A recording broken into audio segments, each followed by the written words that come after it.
Baik, teman-teman semua, terima kasih atas kehadirannya pada siang hari ini ya. Untuk mata kuliah kita adalah value based marketing. Nah, value based marketing ini apa nih maksudnya ya? Bicara mengenai apa sih value based marketing ya. Jadi sesuai dengan apa nama mata kuliahnya, value adalah artinya nilai ya. Based marketing berarti berdasarkan pemasaran, sehingga value based marketing adalah pemasaran yang berdasarkan nilai. Nah, gitu ya. Untuk topik pada hari ini saya akan membahas mengenai definisi ruang lingkup dan garis besar mengenai mata kuliah value based marketing gitu ya. Jadi teman-teman nanti semua mendapatkan gambaran kira-kira kita mau belajar mengenai apa sih untuk mata kuliah ini. Nah, itu ya. Baik, untuk daftar pustaka ya sesuai yang diamanatkan oleh prodi ya. Ini ada buku dari Philip Kotler, juga Kevin Lane Keller ya, tahun 2016, berjudul Marketing Management.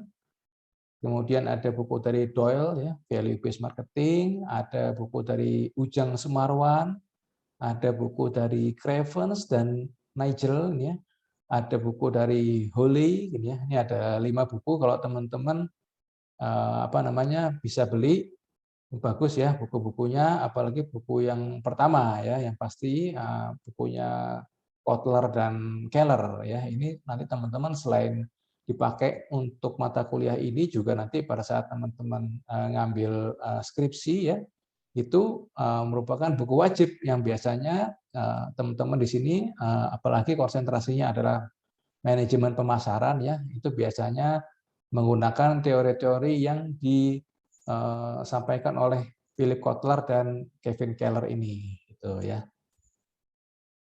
Tapi kalau teman-teman nggak beli buku juga nggak apa-apa juga ya. Tapi untuk mata kuliah ini aja, karena nanti melalui modul-modul semoga teman-teman bisa mempelajarinya, gitu ya. Baik, konsep value based marketing. Nah, kita mau bicara apa nih mengenai value based marketing ini ya? Konsepnya bagaimana ya? Value based marketing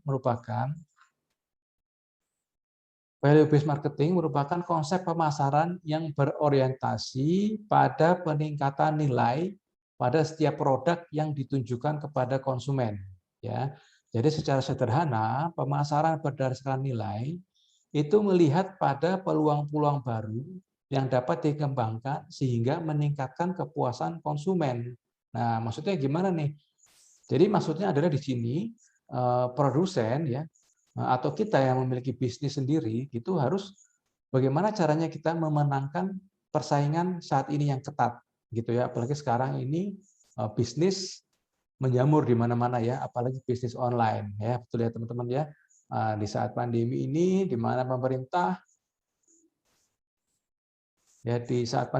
mana pemerintah menyarankan kita untuk lebih banyak beraktivitas dari rumah ya, itu menimbulkan banyaknya bisnis-bisnis baru ya, bisnis-bisnis online baru yang saling bersaing di marketplace ya, dan bersaingnya itu produknya itu rata-rata hampir sama semua ya. Betul ya teman-teman ya. Kalau teman-teman ngecek misalnya teman-teman mau beli barang gitu ya, beli produk gitu kan.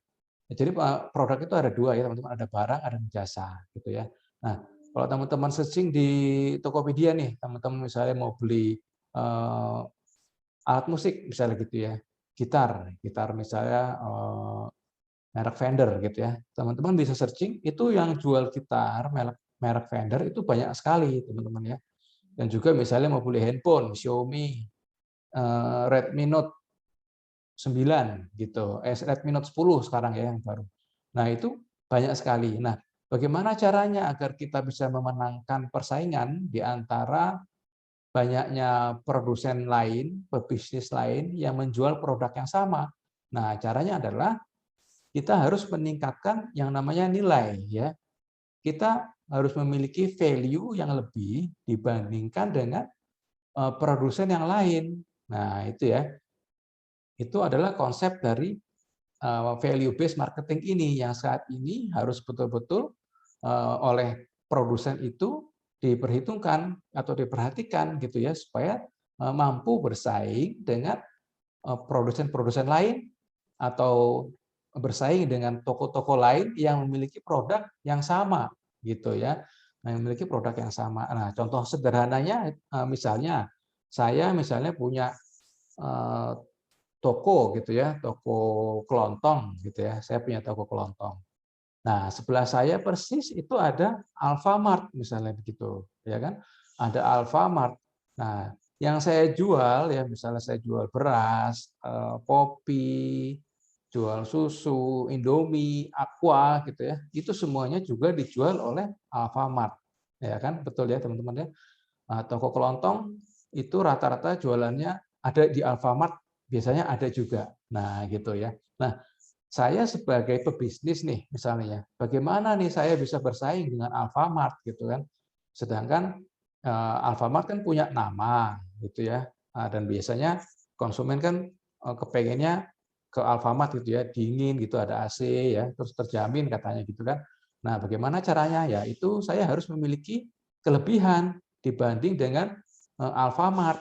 Nah, bagaimana caranya? Nah, misalnya saya bisa nganter nih ternyata gitu ya, saya bisa nganter yang dibutuhkan oleh konsumen saya nih. Jadi konsumen bisa tinggal telepon saya, mau diantar Aqua, mau diantar beras, mau diantar gas, mau diantar kecap mungkin atau apapun gitu ya yang saya jual, itu saya siap antar gitu ya, sehingga konsumen tidak perlu keluar rumah, apalagi saat ini sedang pandemi begini ya kan. Konsumen itu biasanya kan kita lebih was-was ya kalau kita keluar rumah ya, apalagi kalau kita cuma mau beli apa namanya aqua atau mau beli susu anak gitu misalnya gitu ya. Nah kita apa namanya untuk keluar rumah itu malas gitu kadang-kadang ya.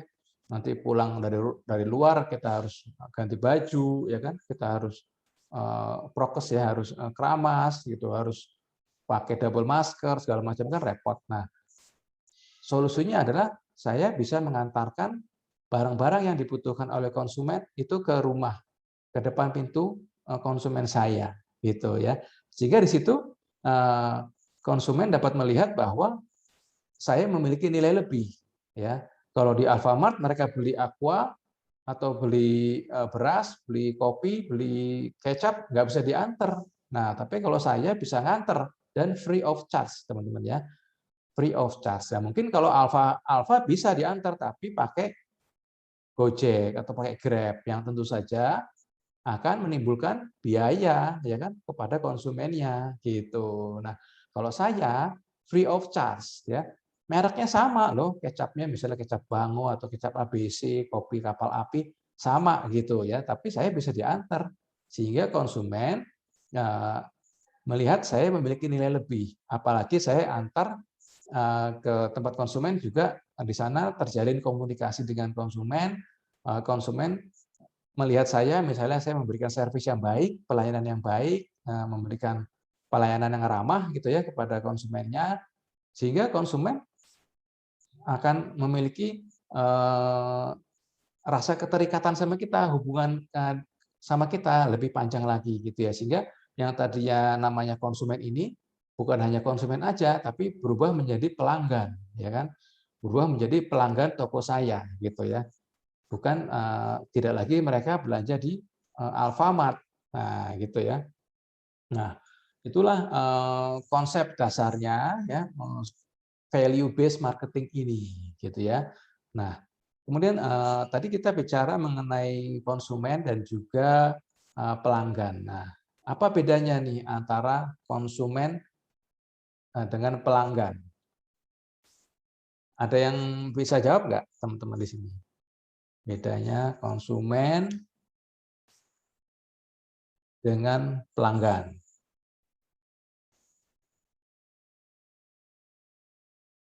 Halo?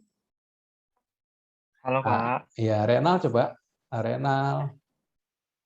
kalau konsumen itu Ya. semua orang yang memakai produk tersebut, sedangkan kalau pelanggan itu seseorang yang sudah membeli dari tempat kita secara kontinu gitu Pak. Ya, betul betul sekali ya.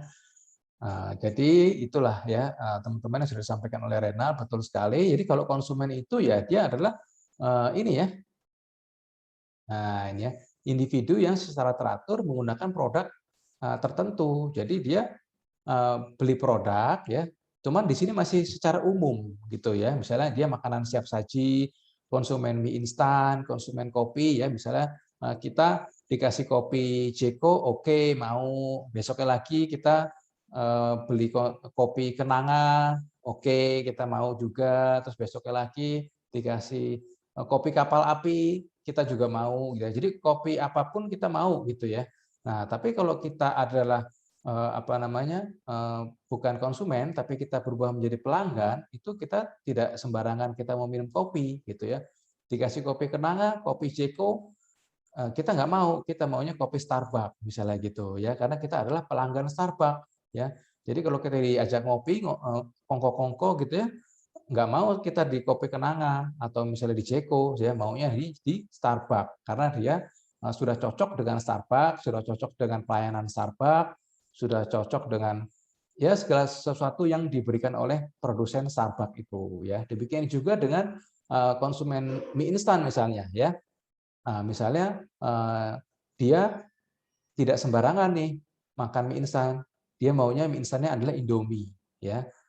Kalau dia dikasih lemonilo, dia nggak mau. Dikasih mie sedap, dia nggak mau. Karena dia sudah meningkat, bukan hanya konsumen, tapi dia sudah menjadi seorang pelanggan. Gitu ya. Nah, kalau konsumen ini masih bebas aja. Mau hari ini makannya Indomie, besok kalau makan mie instannya mie sedap, dia nggak masalah. Ya, bikin juga untuk makanan siap saji. Ya, mau KFC, mau Texas Fried Chicken, mau McDonald, apa aja dia mau gitu ya. Nah, itu yang namanya konsumen. Tapi kalau sudah pelanggan ya dia khusus ya kan. Khusus kepada satu produk tertentu ya. Atau khusus pelanggan McDonald misalnya, pelanggan Indovision, pelanggan Starbucks, dia nggak mau sembarangan mengkonsumsi produk gitu Berarti ya. pelanggan itu lebih spesifik ya Pak ya? Ya, betul Arif ya. Jadi kalau pelanggan ya lebih spesifik gitu. Nah, misalnya kayak pelanggan McDonald ya, dia kalau diajak makan makanan siap saji, dia nggak mau ke KFC gitu kan. Pokoknya kalau makanan fast food gitu ya, maunya McD kayak gitu ya, nggak mau dia eh, apa namanya yang lain gitu. Nah, itulah yang menjadi tantangan dari setiap produsen, bagaimana supaya konsumen ini menjadi konsumen yang loyal gitu ya, dan juga menjadi pelanggan yang loyal ya, dengan cara apa? Ya tadi untuk dengan cara meningkatkan nilai lebih atau value itu, gitu ya. Sehingga konsep strategi pemasaran berdasarkan nilai merupakan konsep yang dapat berkembang berdasarkan kebutuhan yang ada pada konsumen dan peluang yang dapat dilihat dan diciptakan oleh produsen gitu ya. Jadi si produsen ini harus tahu dan harus jeli kira-kira konsumen kita itu kebutuhannya apa, maunya apa gitu kan. Sehingga bisa menciptakan suatu strategi pemasaran yang mengikuti kebutuhan dari konsumennya gitu ya. Jadi kalau sekarang itu produsen kalau menciptakan produk gitu ya, dia tidak memperhatikan kebutuhan, keinginan atau komplain juga dari konsumennya, itu tidak akan mampu bersaing teman-teman ya. Nah, untuk mampu bersaing ya harus mengetahui masing-masing kebutuhan dari konsumennya gitu ya. Seperti yang kita tahu bahwa marketing itu atau pemasaran itu juga merupakan sebuah seni ya kan. Sebuah seni untuk apa ya? Sebuah seni dalam berjualan ini ya. Karena masing-masing dari konsumen itu memiliki unique needs gitu ya, memiliki kebutuhan yang unik, beda-beda gitu ya. Contoh sederhananya misalnya kita ke toko itu ya, kita ke toko misalnya ke Electronic City. Nah, gitu ya. Teman-teman kalau ke Electronic City biasanya misalnya kita cuma mau lihat-lihat gitu ya. Nah, kita baru masuk ke toko Electronic City itu biasanya langsung ditempel tuh ya. Ditempel sama siapa? Sama salesnya, ya kan, sama SPG-nya atau SPB-nya gitu kan, sama wiraniaganya. Langsung ditempel, "Pak, mau butuh apa, Pak?" Nah, padahal kan kita cuma mau lihat-lihat, ya kan? Kita cuma mau lihat-lihat, tapi langsung ditanya, "Todong butuh apa?" gitu ya kan. Nah, untuk beberapa konsumen ya, itu merupakan hal yang tidak nyaman gitu ya. Merupakan hal yang tidak nyaman. Nah, tapi ada juga konsumen yang justru senang gitu. Ada juga pas saat dia masuk ke Electronic City, dia langsung dideketin sama salesnya gitu ya, dia malah senang, dia merasa diperhatikan ya. Terus dia tanya tuh, ini itu dia nanya, padahal dia nggak mau beli gitu ya. Dia cuma senengnya nanya aja, semua ditanya. Habis itu ya udah, makasih ya Mas, saya pikir-pikir dulu. Nah gitu ya. Ada juga yang seperti itu teman-teman. Nah makanya itu produsen ya, atau misalnya seorang salesman ya, seorang penjual itu juga harus melihat kira-kira konsumen kita itu maunya yang seperti apa nih, ya gitu ya. Apakah mau ditemenin pada saat dia lihat-lihat produk, atau konsumen itu merasa risih gitu ya kan. Jadi dari produsen juga harus memiliki kepekaan itu gitu ya. Demikian juga kalau konsumennya komplain gitu kan, nah itu juga harus diperhatikan karena semuanya itu akan menimbulkan suatu nilai yang lebih untuk produsennya gitu ya. Nah, kemudian untuk strategi pemasaran VBM ini juga dilihat patokannya dari mana nih ya. Dari produsen, bisa juga lihat dari marketing mix ya teman-teman. Kalau masih ingat dulu pelajaran manajemen pemasaran ya, itu marketing mix ada 4P ya, ada price, product, place, dan promotion. Nah, disinilah juga bisa menjadi dasar atau patokan dari produsen ya untuk menciptakan value. Nah, misalnya bagaimana? Misalnya price, harga gitu ya. Harga ini juga adalah sesuatu yang unik ya, harga ini sensitif gitu ya. Karena bukan berarti semua yang murah itu pasti konsumen beli, ya kan? Tidak semua yang murah konsumen beli. Ada juga yang justru mahal konsumen mau beli gitu ya. Jadi di sini juga produsen harus hati-hati juga, tergantung dari target marketnya ya, tergantung dari segmen pasarnya ya. Misalnya mobil BMW misalnya gitu ya. Mobil BMW itu kan harganya mahal ya teman-teman ya. Di atas 500 juta gitu, bahkan di atas 1 miliar juga banyak. Nah, kalau misalnya suatu saat BMW itu menciptakan suatu produk mobil ya dengan harga 100 jutaan misalnya gitu ya. Apakah pelanggan daripada BMW itu mau beli produk BMW 100 jutaan ya? Saya pikir kalau misalnya ada produk BMW 100 jutaan, justru pelanggan BMW itu malah nggak mau beli, teman-teman ya. Karena dia langsung mikir, ini mobil apaan nih kalau BMW ngeluarin mobil 100 juta, kan BMW harganya di atas 500, bahkan 1 miliar lebih. Nah, ini mobil apaan nih? Nah, kayak gitu ya. Nah, ini beda dengan konsumen dari mobil-mobil yang menengah, konsumen mobil Avanza misalnya, atau konsumen mobil Suzuki, konsumen mobil Wuling misalnya gitu ya. Pada saat misalnya nanti Toyota misalnya gitu ya, menerbitkan mobil dengan harga murah ya. Nah, seperti contohnya misalnya Ayla gitu ya, atau misalnya sekarang ada Calya gitu ya, Daihatsu, ada Sigra, ada Agia gitu ya.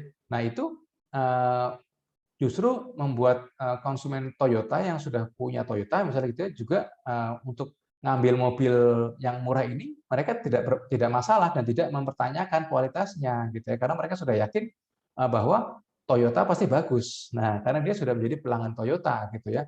Nah, itu ya, kalau harga memang beda. Jadi di sinilah produsen harus melihat lebih jauh lagi ya, kira-kira untuk harga ini harus bagaimana meningkatkan value-nya gitu ya, tergantung dari segmen pasarnya gitu ya.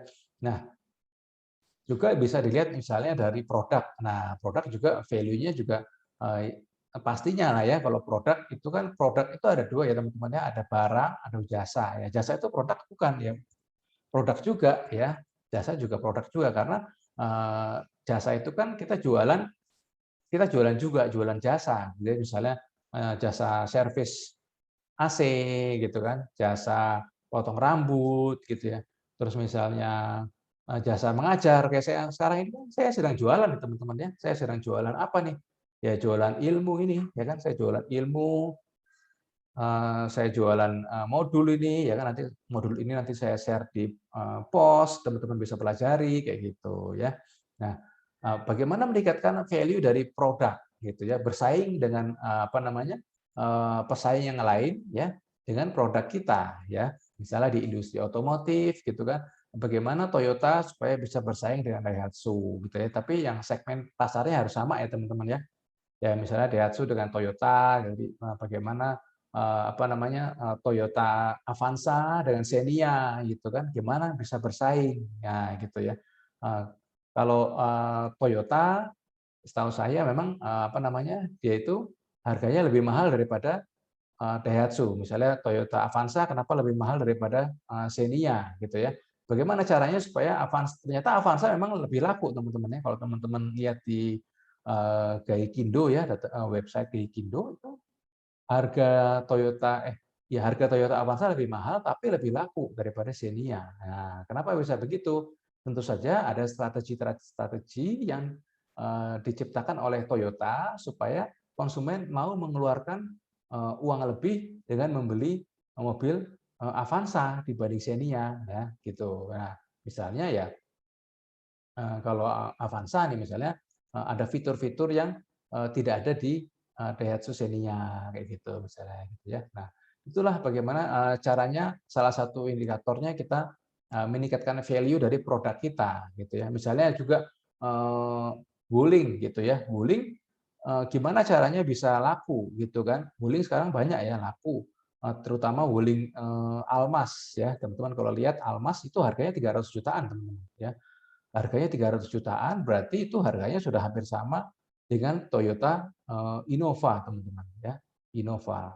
Nah, harganya juga 300-an ke atas sama kayak Wuling. Tapi Wuling kenapa bisa lebih laku? Nah, dia harus ada nilai plusnya nih, gitu ya kan. Harus membuat konsumen itu nyaman terhadap beli produk Wuling kan. Wuling produk Cina. Nah, katanya kalau produk Cina katanya apa namanya nggak awet gitu ya.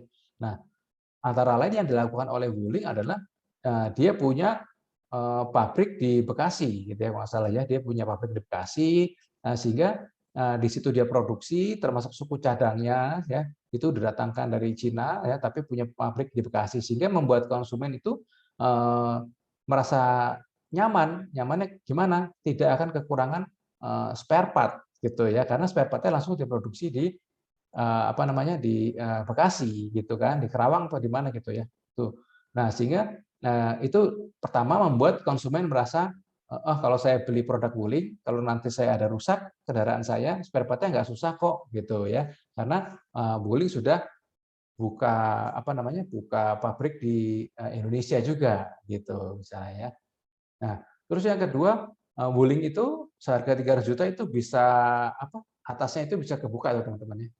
Bisa apa namanya sih kalau yang kebuka itu atapnya bisa Sunroof, kebuka Pak. tuh ya jadi kayak Sunroof. ya sunroof ya betul Akmal ya kayak sunroof gitu ya. Nah kalau Innova seharga 300 juta belum ada sunroofnya, nah gitu ya, sehingga harus ada value lebih. Dan juga Wuling saya pernah lihat juga di pameran ya, jadi kita ngomong ke dia ada audionya gitu ya, ada audionya kita ngomong apa gitu itu langsung audionya respon loh teman-teman, langsung respon dia gitu, bisa jawab gitu kayak robot gitu. Nah itu juga unik gitu ya teman-teman ya. Nah itu juga salah satu caranya produk bagaimana meningkatkan value di produk tersebut gitu ya. Nah itulah si produsen ini juga harus melihat kira-kira kebutuhan dari konsumennya sekarang ini apa gitu ya.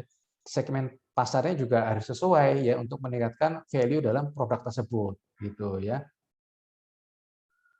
Kemudian juga kita bisa lihat dari place. Nah, place adalah tempat ya. Tempat juga berpengaruh ya teman-teman ya. Misalnya lokasi ya. Misalnya juga kita bagaimana meningkatkan value di lokasi tempat kita berjualan ya. Misalnya kita di tempat kita jualan itu gratis WiFi gitu ya. WiFi gratis gitu ya. Terus kita bikin tempat yang nyaman, yang cozy gitu ya. Terus di sana mungkin ada live music misalnya gitu ya. Sehingga itu membedakan produk kita, jualan kita dengan toko sebelah gitu misalnya. Nah, demikian juga dengan apa namanya? Produknya misalnya sama nih, kita sama-sama jualan nasi uduk atau jualan misalnya bakso gitu ya, mie ayam bakso gitu ya. Nah, jualannya sama tapi bagaimana dengan melalui tempat ini, place ini kita bisa menjaring lebih banyak pelanggan dibanding toko sebelah, ya gitu ya. Jadi ya itu WiFi gratis gitu kan. Terus apa namanya ada live music sehingga orang apalagi anak-anak muda ya itu banyak lebih kita ke toko yang situ aja yuk ke restorannya Akmal aja misalnya kita di sana ada live musik tiap hari misalnya gitu atau tiap malam minggu. Nah, daripada kita nongkrong di tempat lain nggak ada live musiknya kayak gitu ya. Nah, itu salah satu contoh meningkatkan value dari place ini gitu ya. Dan juga place ini tidak hanya tempat ya, tapi juga bagaimana distribusinya gitu ya. Distribusinya juga harus diperhatikan ya. Jangan sampai kehilangan stok gitu ya. Nah, kita misalnya jangan sampai kita misalnya punya restoran nih ya. Contohnya kita ambil restoran nih ya.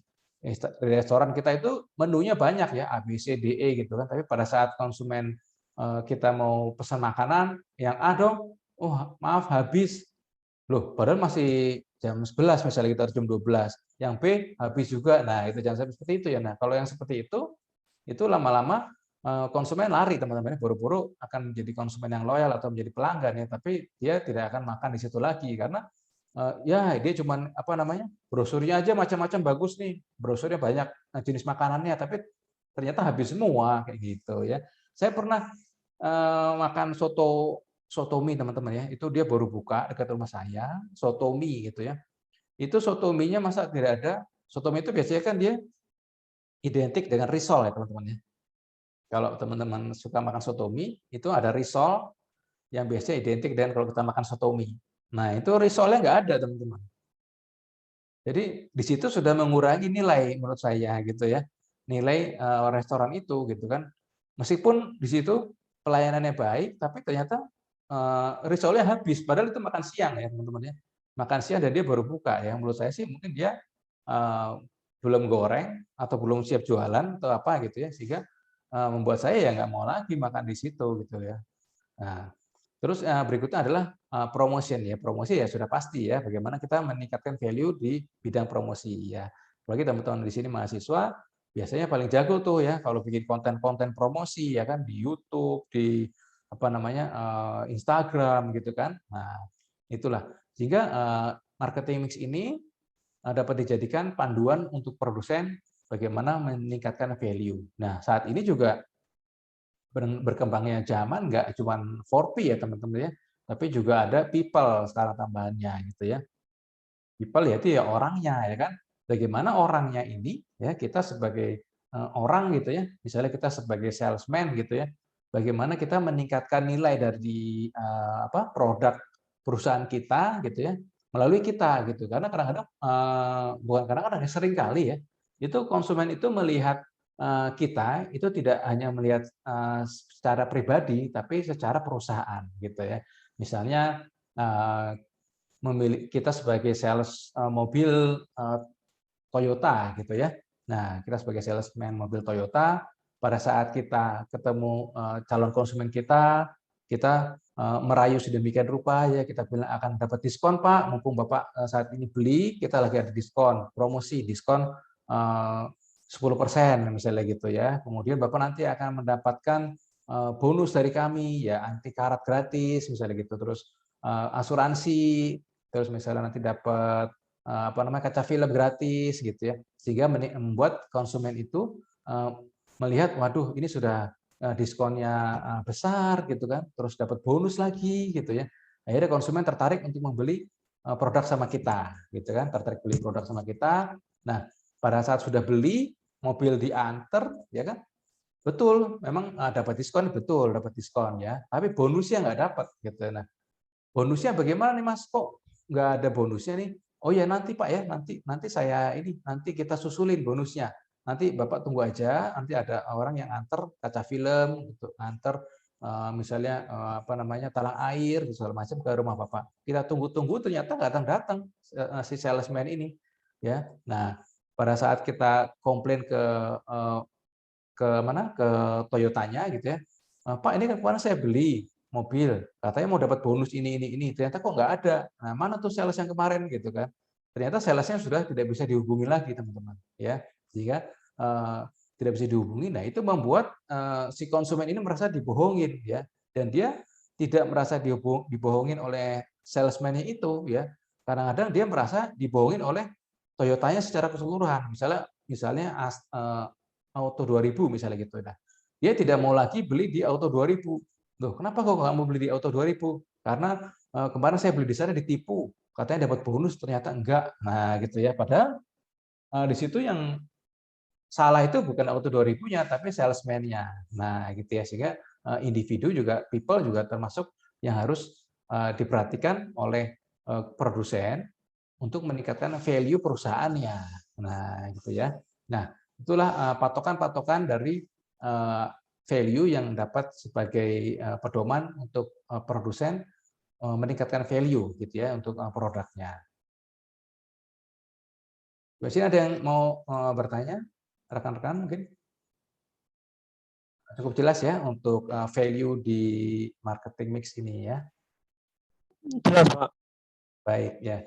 Jadi strategi pemasaran dalam VBM ya, VBM value based marketing ya adalah segala upaya dalam menciptakan, mengkomunikasikan dan menyampaikan nilai atau value kepada target pelanggan kita ya. Jadi adding value ya.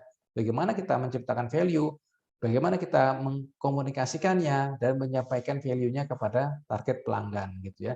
Nah, demikian juga teman-teman di sini sebagai karyawan juga harus memiliki value juga, nilai lebih gitu ya.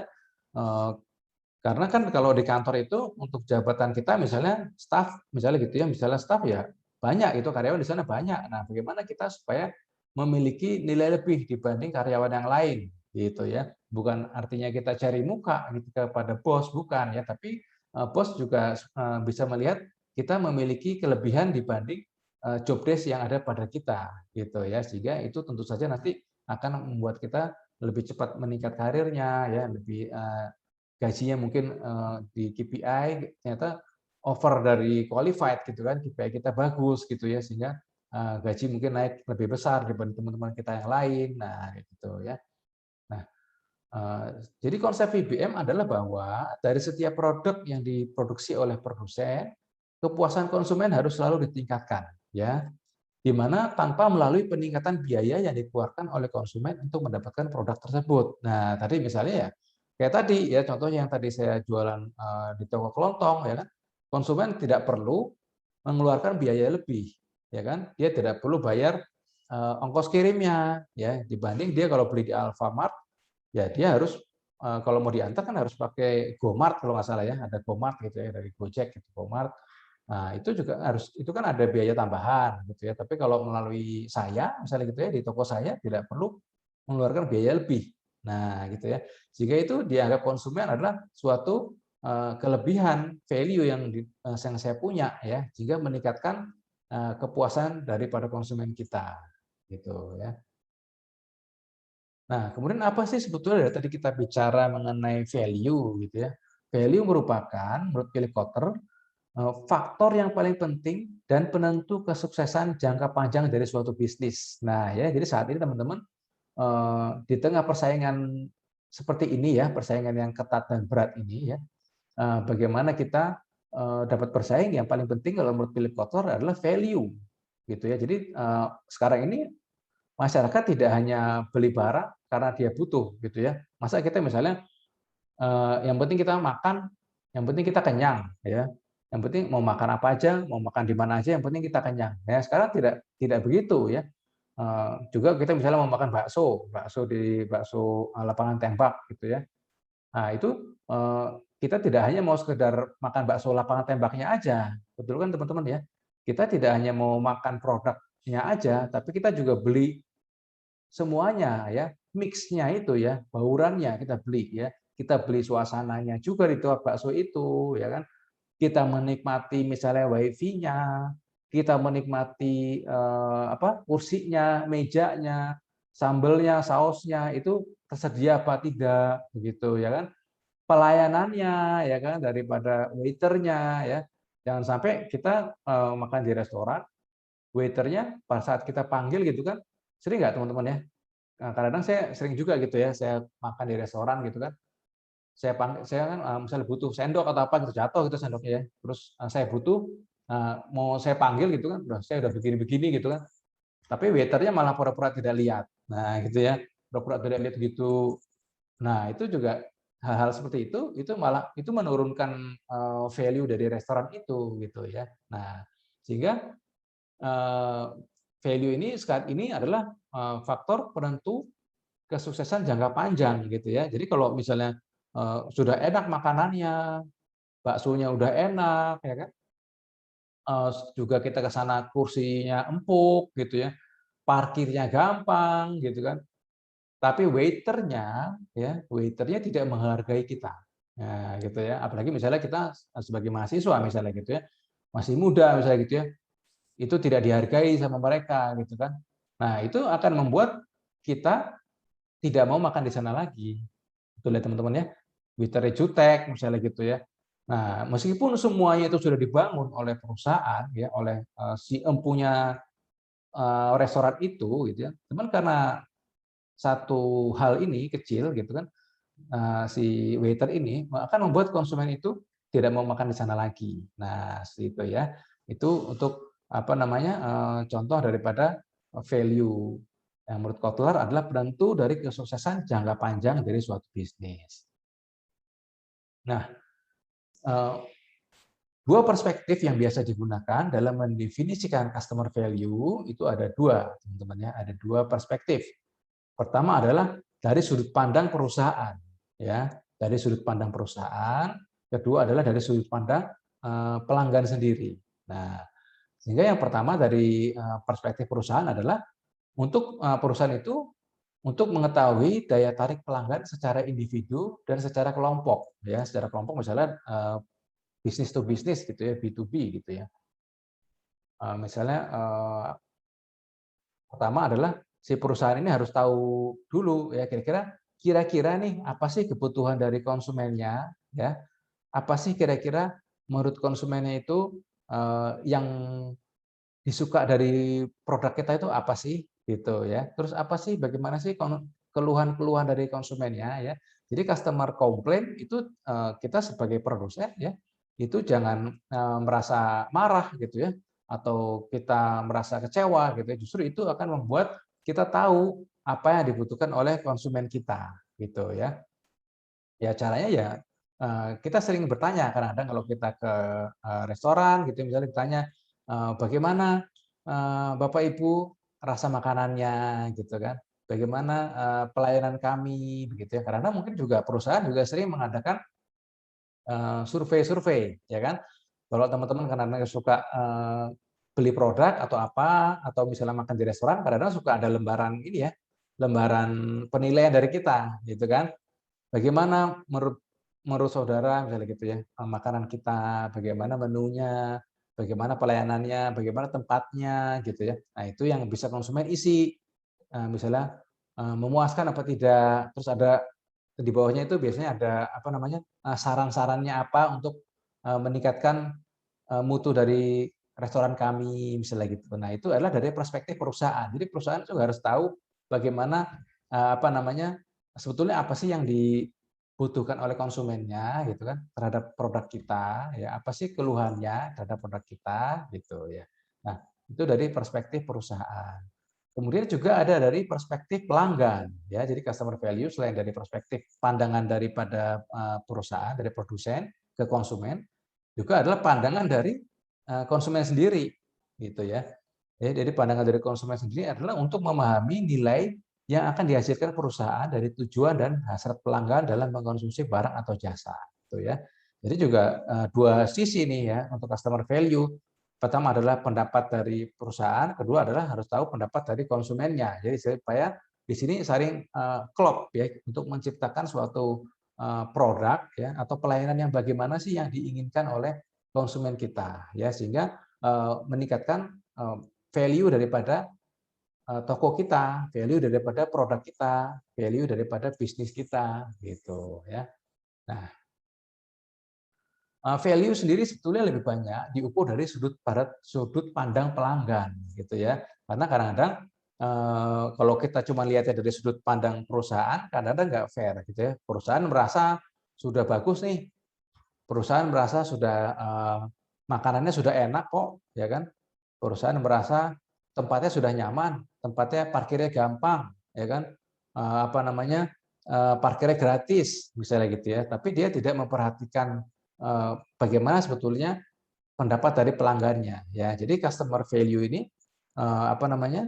Harus lebih melihat dari sudut pandang dari pelanggannya. Ya mungkin kita bilang itu tempatnya nyaman gitu kan. Tapi belum tentu konsumen bilang itu nyaman ya. Misalnya kita puterin lagu-lagu yang apa 90s gitu ya 90-an terus. Karena apa? Karena kita suka lagu-lagu 90-an misalnya gitu. Belum tentu pelanggan kita suka yang 90-an gitu ya kan.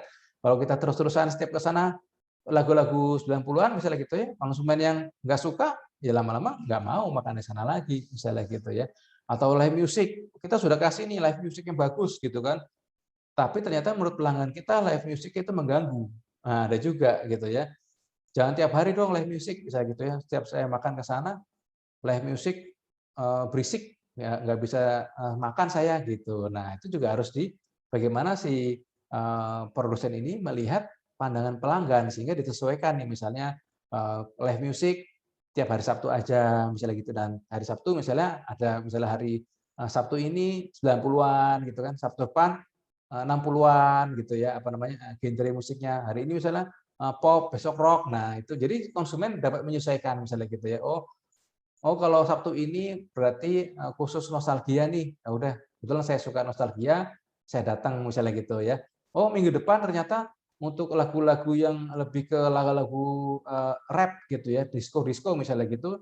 Nah, kalau saya lebih suka lagu yang disco-disco, saya bisa datang minggu depannya kayak gitu. Nah, itu harus disesuaikan gitu ya. Kira-kira bagaimana pendapat pelanggan terhadap produk kita ya. Nah, para suraman ya, dia ini adalah seorang ahli dalam bidang service quality, teman-teman ya, dalam bidang kualitas pelayanan. Dia mengungkapkan pentingnya pemahaman mengenai customer value dalam kesuksesan pemasaran dan bisnis, ya. Karena customer value adalah elemen dasar dalam kesuksesan bisnis, ya, sehingga harus diperhatikan bagaimana value-nya, bagaimana customer value-nya, ya, nilai pelanggannya, ya. Jadi ini juga adalah merupakan suatu seni ya karena tadi itu ya nilai pelanggan itu kita sebagai manusia kan beda-beda ya. Kita punya kepengennya ya tadi ada yang pengennya musik 90-an, ada yang senangnya makan sambil ada live music, ya kan? Ada yang senangnya diikutin pada saat dia belanja ke toko, ada yang nggak suka gitu ya. Nah, itu jadi harus tahu nih kira-kira bagaimana si produsen ini menempatkan posisinya gitu ya. Bagaimana mengambil nilai tengahnya supaya konsumen sama-sama puas, kita sebagai produsen juga puas sehingga kita bisa menjual produk yang sesuai dengan yang diinginkan oleh pelanggan kita gitu ya. Karena itu adalah elemen dasar dalam kesuksesan bisnis ya menurut para suraman dan juga tadi menurut Kotler tadi bahwa value adalah kuncinya ya untuk bisnis jangka panjang gitu ya. Nah, definisi customer value menurut Bevik nah ini ya. Value is determined on the customer terms in the context of his or her unique needs. Nah, gini ya. Jadi konteksnya adalah masing-masing terhadap masing-masing konsumen itu memiliki keunikan masing-masing ya. Tadi itu ya sudah saya jelaskan di depan tadi. Ya misalnya Arif maunya senangnya A gitu kan. Misalnya Renal senangnya B gitu ya. Kalau ayam Arif senangnya pakai nasi gitu ya. Misalnya Renal atau misalnya siapa? Ina Kuntari senangnya karena perempuan nggak mau pakai nasi gitu kan, maunya pakai salad misalnya gitu. Nah itu juga harus misalnya karena masing-masing memiliki keinginan dan kebutuhan yang beda-beda, ya diciptakanlah paket A, paket B, paket C ya kalau teman-teman lihat di restoran ya. Kenapa kok ada paket-paketnya sih? Karena itu masing-masing menyesuaikan dari keinginan dari masing-masing customer gitu ya kan. Ada yang customer juga yang dananya terbatas tapi kepengen makan di restoran Jepang. Nah, misal Hokkaido Bento itu ada paket yang murah, ada paket yang mahal ya, ada paket yang 20.000, 30.000, ada paket yang 60.000 ya. Nah, itu karena apa? Karena supaya itu adalah salah satu usaha daripada restoran Hoka-Hoka Bento ya untuk bisa memenuhi keinginan daripada customernya ya. Ya, si A maunya begini, si B maunya begini, si C maunya begini, ada yang pakai nasi, ada yang pakai sayur, ya, ada yang nggak pakai sayur, ada yang, nah itu macam-macam. Nah, karena itu ya, menurut Bevik ini adalah konteksnya adalah his or her unique needs, gitu ya. Nah, sedangkan menurut Kotler, customer value ada selisih antara evaluasi calon pelanggan ya, atas semua manfaat serta semua biaya tawaran tertentu dan alternatif lain yang dipikirkan. Nah, jadi customer value ada selisih ya. Dia keluar biayanya berapa dan dia terimanya apa aja nih sesuai dengan harapannya dia loh ya. Sesuai dengan harapannya dia ya. Dia ada yang merasa saya kalau beli bakso misalnya gitu ya, mengeluarkan uang bakso 50.000 ya, harapan saya misalnya gitu ya, kepengennya dapatnya tidak hanya bakso gitu ya, tapi juga ada tahunya, ada misalnya iganya misalnya begitu ya, ada komplit lah gitu ya.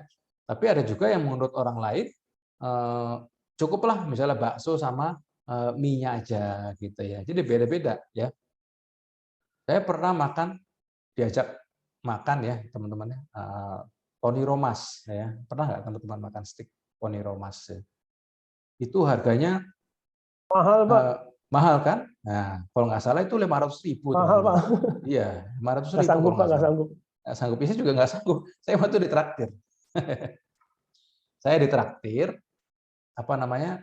Enak kayaknya. Saya lihat menunya tuh teman-teman. Waduh, steak apa nih? Harganya 500.000 gitu kan. Tapi karena saya ditraktir, udah Pak, apa-apa Pak. Saya yang bayar gitu ya. Udah saya pesen. Nah, ekspektasi saya memang kalau harganya 500.000 itu yang apa namanya besar gitu ya sticknya. Tapi pas datang ya sticknya ukuran biasa gitu ya. Ukurannya ya normal gitu kan. Tapi kelebihannya memang di situ saya dikasih salad banyak dan itu sudah free termasuk gitu ya. Ada kentang semua free dan dia ada baurannya gitu ya. Yang lainnya itu memang membuat saya merasa oh ya pas saya makan ya daging itu beda teman-teman ya. Sticknya itu beda sama misalnya Vista Stick gitu ya. Pernah nggak makan Vista Stick di Puri Mall? Ada ya, itu beda teman-teman. Dagingnya yang Vista Stick itu kan tipis kayak bistik gitu kan. Kalau ini yang tebel gitu loh. Memang dia tebel tapi memang ukurannya mungkin sama ya panjangnya gitu ya. Tapi dia lebih tebel gitu. Dan rasanya memang beda gitu. Nah, itulah yang membuat saya kalaupun saya punya uang dan tidak sayang mengeluarkan uang 500.000 ya cocok lah gitu harga 500.000 gitu ya. Nah, itu adalah menurut Kotler ya. Jadi customer value adalah bagaimana evaluasi kita terhadap manfaat dan biaya yang sudah dikeluarin gitu ya. Nah, sehingga dapat disimpulkan bahwa customer value adalah selisih antara manfaat yang diperoleh customer dengan apa yang dia keluarin. Pengorbanannya bagaimana gitu kan. Misalnya tempatnya jauh apa dekat misalnya gitu ya. Oh, kata kata Arif ada makanan yang enak tuh, ayam bakar Pak gitu, misalnya jauh di Serang sana gitu misalnya gitu ya.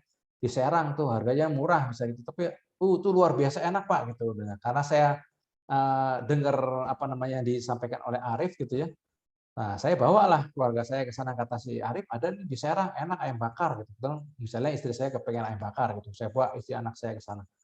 Ternyata pas saya sudah jauh-jauh ke sana, begini aja rasanya gitu kan. Nggak, maksud saya ya rasa saya mesti jauh dari Jakarta ke Serang untuk makan ayam bakar yang rasanya seperti itu, ya menurut saya nggak imbang gitu ya. Jadi menurut saya juga value-nya jadi kurang gitu ya.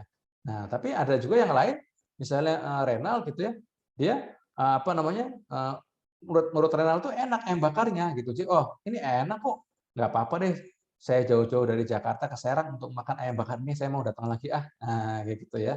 Nah itu jadi macam-macam pelanggan memang beda-beda gitu ya, tergantung. Nah itu yang disebut dengan nilai pelanggan ya, customer value. Jadi selisih apa yang dia sudah keluarkan dengan apa yang dia terima. Nah, gitu ya. Nah, menurut Zetamel dan Bittner ya, ini juga adalah mereka ahli-ahli pemasaran semuanya.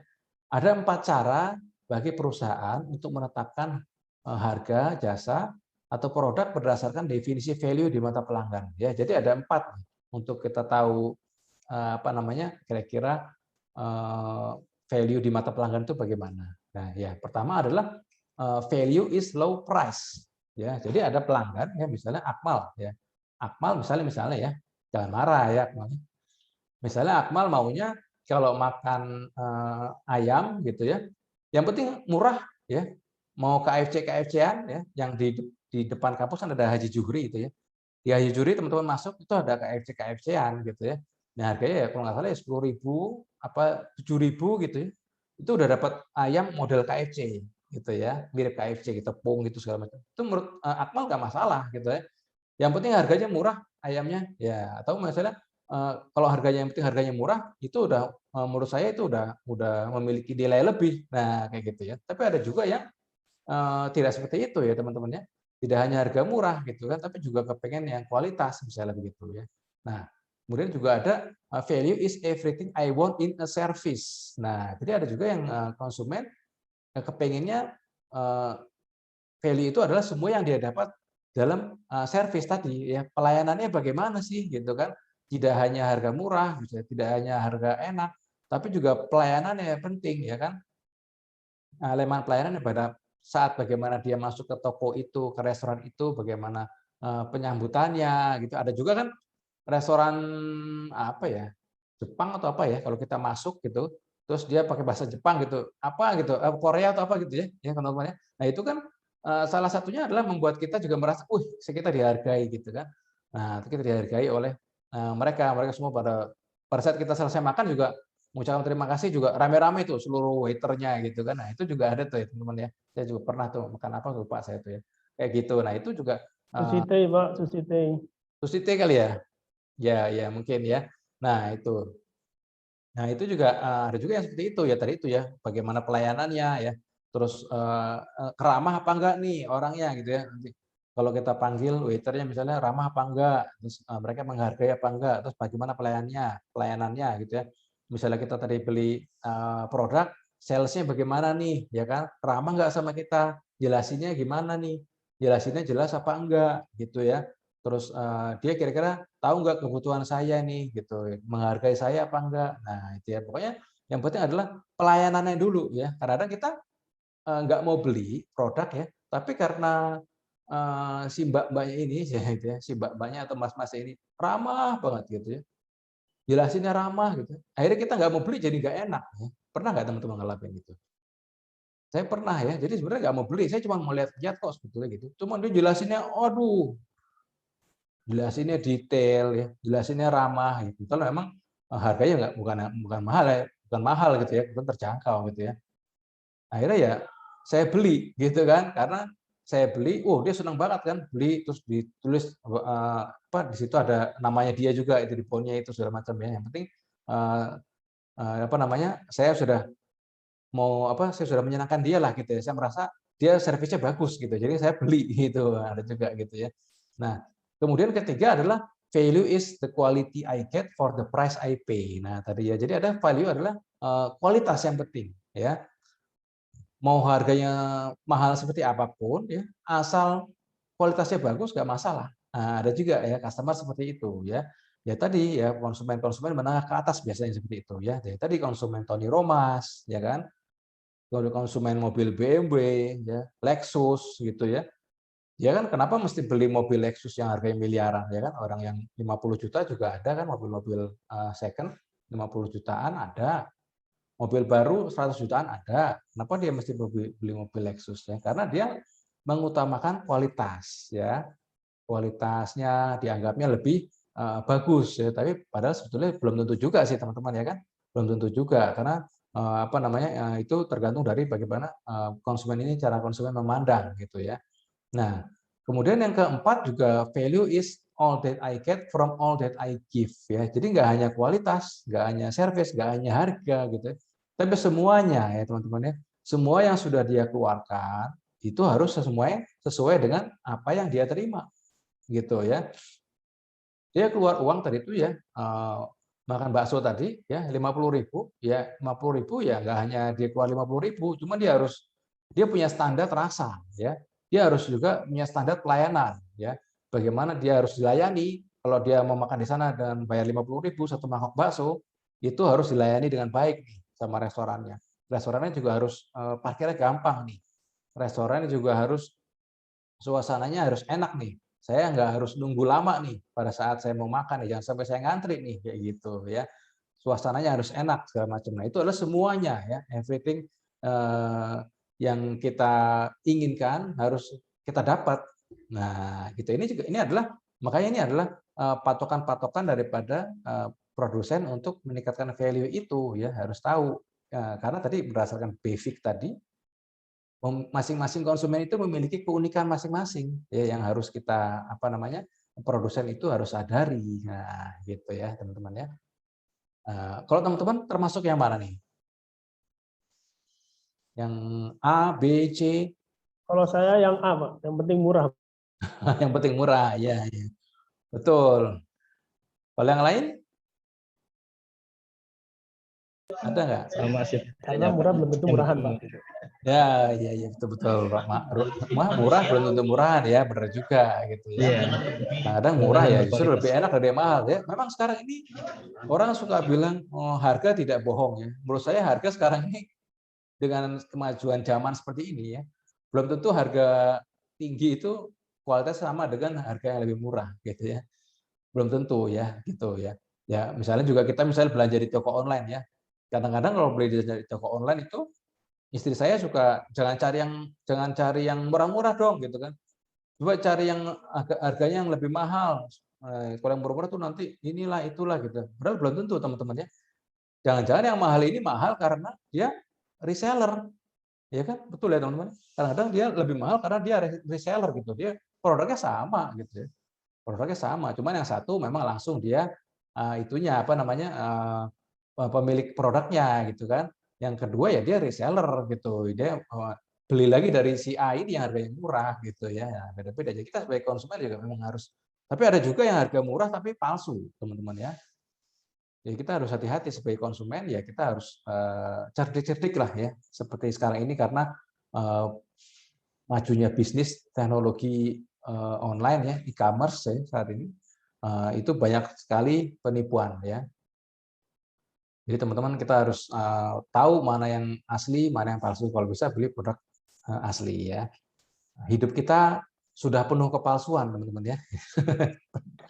Setuju nggak? Berat, Pak. Ya benar kan? Terlalu Tapi berat, kalau Pak. kita meskipun hidup kita penuh kepalsuan gitu ya, tapi kalau beli produk ya yang asli lah gitu ya. Asli. Meskipun kadang kita beli produk asli, kita juga membantu orang lain yang menciptakan produk itu. Kalau kita beli produknya palsu ya berarti kita mengambil hak orang lain kan, hak kekayaan intelektual orang lain. Betul nggak teman-teman? Kita beli misalnya yang bajakan atau kita beli yang produk palsu gitu ya. Nah, seperti misalnya gitar tuh banyak yang palsu teman-teman ya. Kalau teman-teman suka musik gitu ya, beli Fender itu kan kalau yang baru merek Fender gitu ya, itu aslinya ya di atas 10 juta gitu ya. Tapi ada yang jual 1,2, 1,3 karena mereka adalah palsu. Gitu ya teman-teman ya.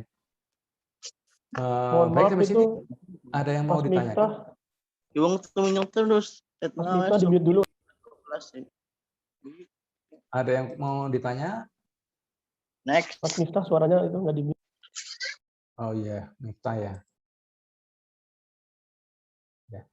Miftah official. Berarti kalau official nih asli nih berarti. Ya. Tapi kadang-kadang yang official juga palsu ya, karena istri saya pernah ketipu teman-teman ya, beli di Instagram merek apa gitu official akunnya gitu ya. Ternyata sudah kalau Instagram itu makanya saya kurang suka Instagram itu kalau beli di Instagram saya kurang suka karena mereka biasanya sistemnya transfer ya kan. Kita beli barang kita transfer. Nah, istri saya pernah tuh beli tas ya. Transfer sekian juta nggak nyampe teman-teman barangnya. Habis itu sekarang akunnya udah nggak tahu kemana itu ya, akunnya officialnya itu dibohongin gitu ya.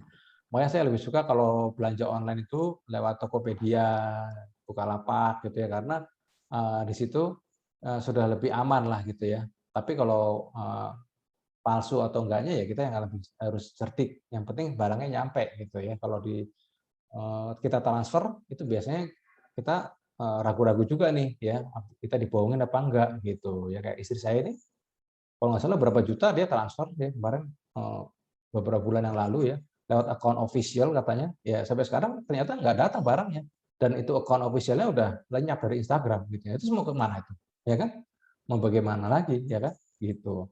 Nomor telepon kan nggak ada, nggak dikasih. Komunikasi lewat chat, DM, Instagram. Nah, terus akunnya hilang mau gimana? Ya udah hilang duitnya, gitu ya. Nah, kita harus cerdik-cerdik juga sebagai konsumen nih ya saat ini. Baik, jadi dari keempat definisi value di mata pelanggan tersebut dapat diartikan dalam suatu konsep pengertian ekonomi yang konsisten, yaitu suatu value tercipta dari segala hasil yang didapat oleh konsumen dari suatu produk atau jasa berdasarkan persepsi ya dari apa yang dikeluarkan dan apa yang diperoleh. Tuh lihat teman-teman ya.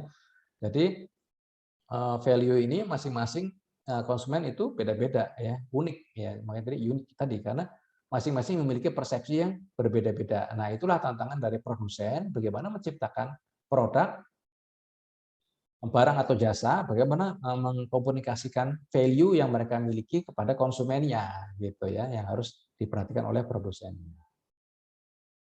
Nah, kemudian di sini ada lagi kita sebut dengan value in use ya. Jadi produk kita masih ada waktu kan ya? Jam berapa sekarang? 4. Nah, oke, value in use apa? Nah, value in use di sini nilai pakai dapat dibagi dua, ada nilai pakai subjektif, ada nilai pakai objektif. Nah, nilai pakai subjektif adalah nilai yang diberikan oleh seseorang terhadap suatu barang karena barang tersebut bisa digunakan untuk memenuhi kebutuhannya secara pribadi untuk diri sendiri. Nah, ada tahu nggak contohnya ini apa nih? Nah, Renal, contohnya apa nih? Kalau nilai pakai subjektif. Jadi nilainya itu cuma buat diri sendiri, tidak bisa buat orang lain. Apa? Jam tangan? Oh, Akmal, jam tangan ya? Iya. Jam tangan ya bisa juga ya, bisa juga jam tangan. Apalagi jam tangan yang merek tertentu ya, Rolex misalnya gitu ya.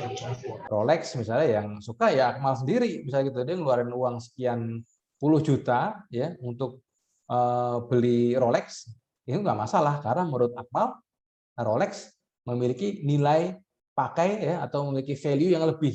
Ya, beda dengan misalnya Arif. Misalnya Arif nggak suka Rolex ya, disuruh beli jam tangan 100 juta, mau nggak gitu misalnya, nggak suka Rolex. Nggak suka, nggak mau ya kan.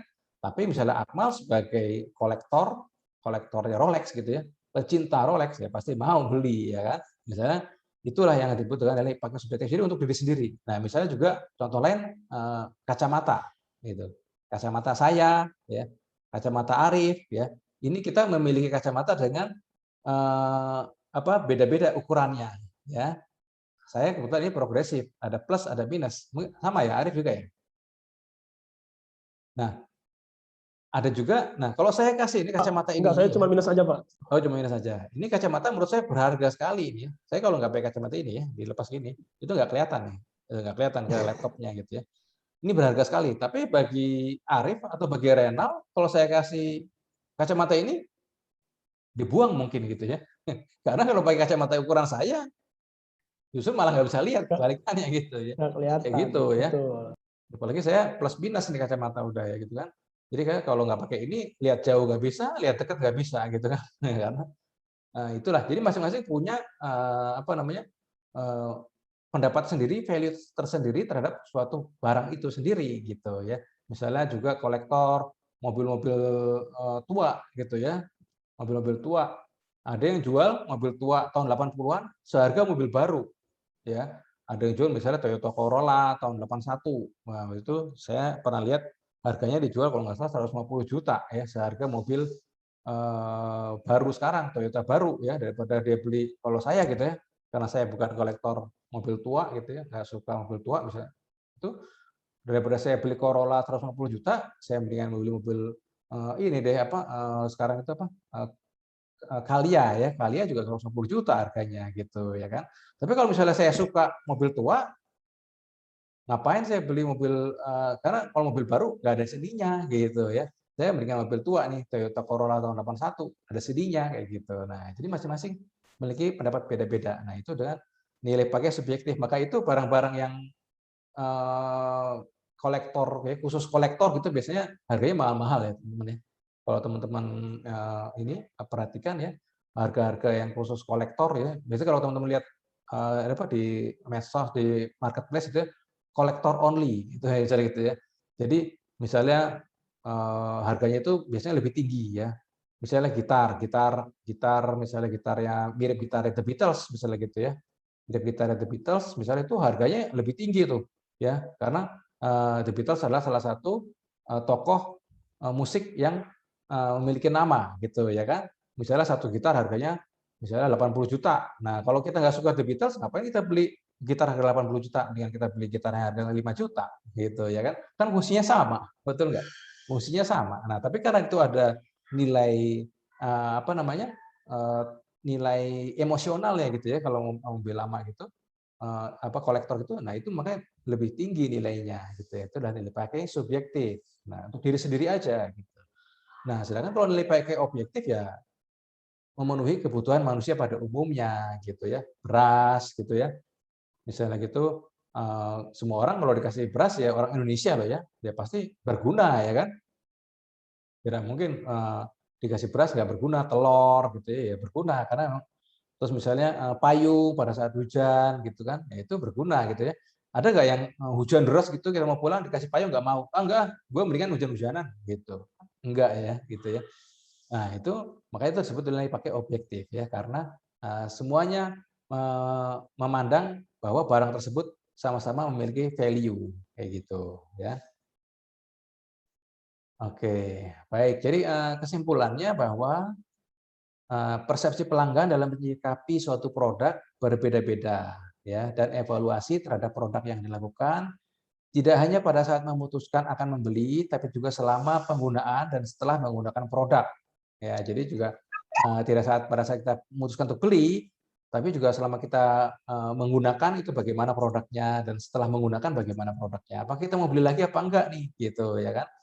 Nah, sehingga value merupakan bagian akhir dari sistem nilai yang akan menunjukkan keberhasilan produsen dalam memasarkan produk dan jasa kepada konsumen. Jadi setelah dia memutuskan untuk beli, dipakai gitu ya, direview, digunakan sama dia, ujungnya adalah apakah kita akan mau beli lagi apa enggak gitu ya kan? Apakah produk ini memiliki value apa enggak buat kita ya? Kalau kita misalnya ke restoran, menurut kita ini enak ya, semuanya sesuai sama harapan kita ya pasti kita akan balik lagi ya, betul ya.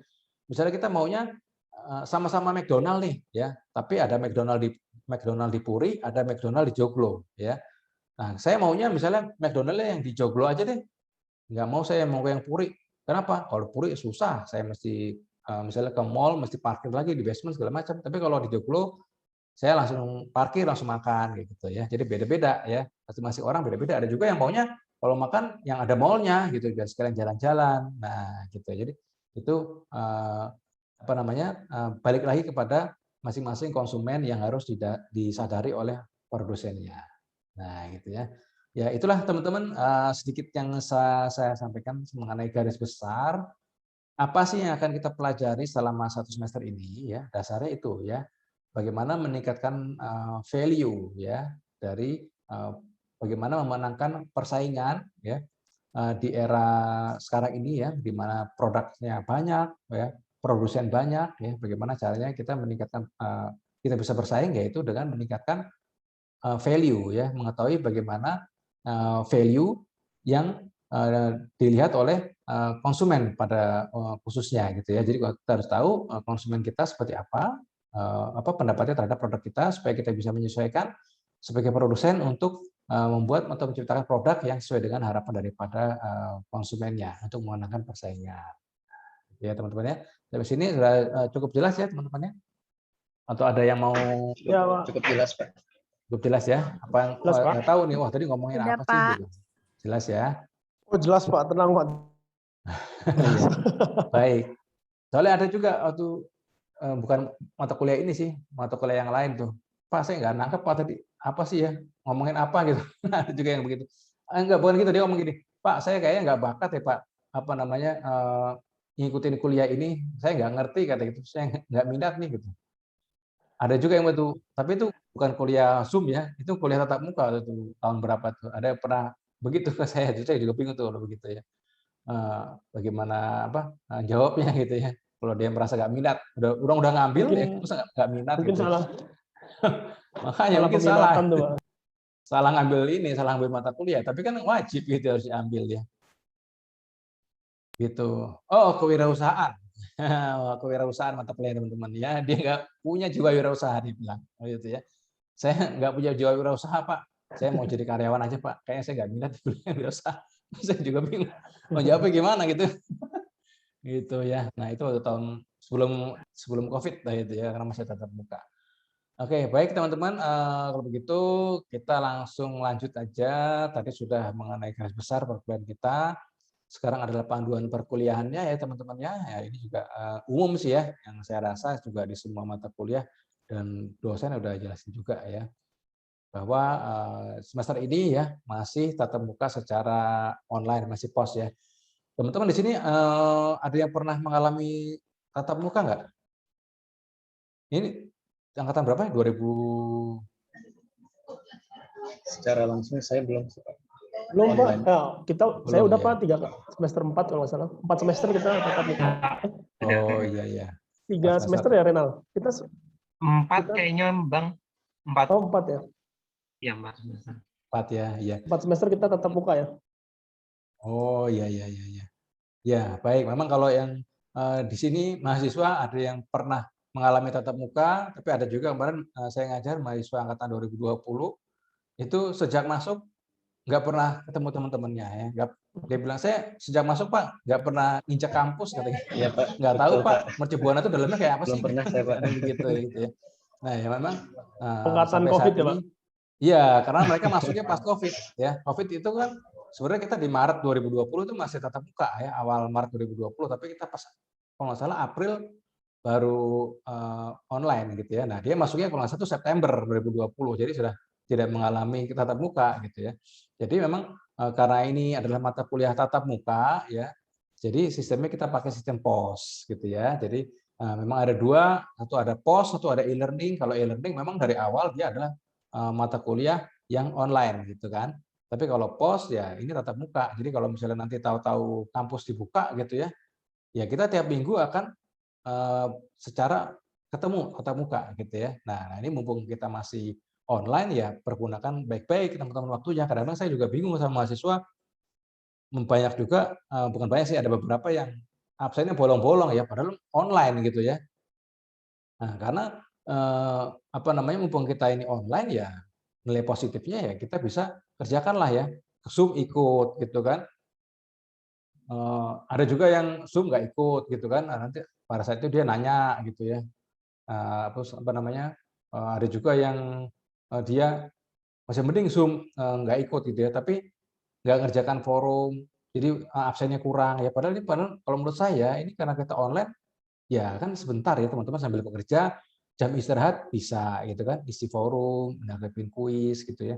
Atau malam itu masih bisa ya. Karena kita tidak perlu ke kampus gitu ya. Coba nanti kalau kalau offline ya, harus keluar biaya, teman-teman harus izin dari kantor ya kan. Harus transport lagi ke kampus lagi gitu kan. Capek belum segala macam. Nah, mumpung online ya saya sarankan teman-teman